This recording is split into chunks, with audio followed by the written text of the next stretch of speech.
When a man on a bike approaches a martial arts studio in New Orleans and tries to steal an instructor's phone, the scene quickly turns into a tense standoff. When he grabs her phone and then tries to take off, she just immediately jumps on him.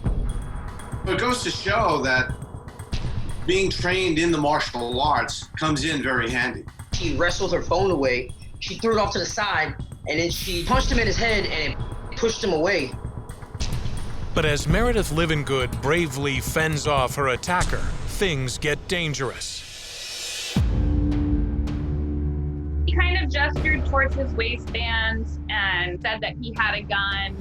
Well, he's not backing up, and she is not backing down. And she had a student at the time, so anything could happen. I was definitely trying to stay between the guy and the student, and I realized the farther that he got from his bike, the more he was escalating.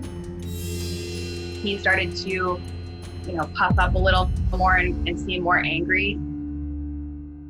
At the same time, Lo Floyd, the building manager, has raced outside with a baseball bat.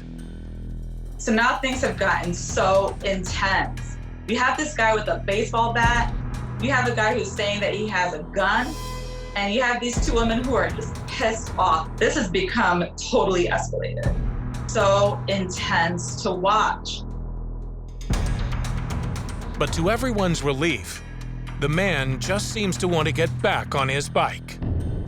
This kid that is scared and realized he made a horrible, horrible judgment and just wanted to get out of there. He was trying to do anything to get back to his bike.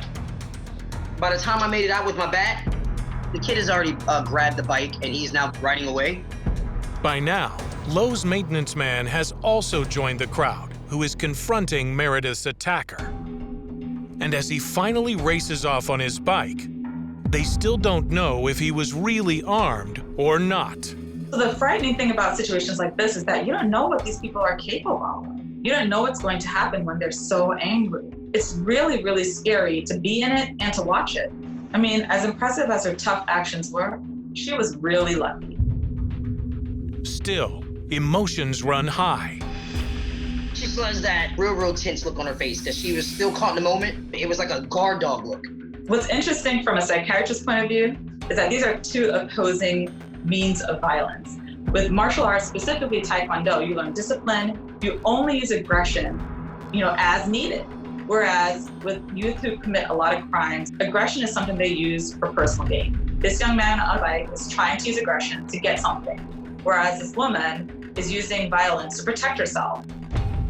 In the end, with the would-be robber out of sight, Meredith decides the best thing to do is just let him go.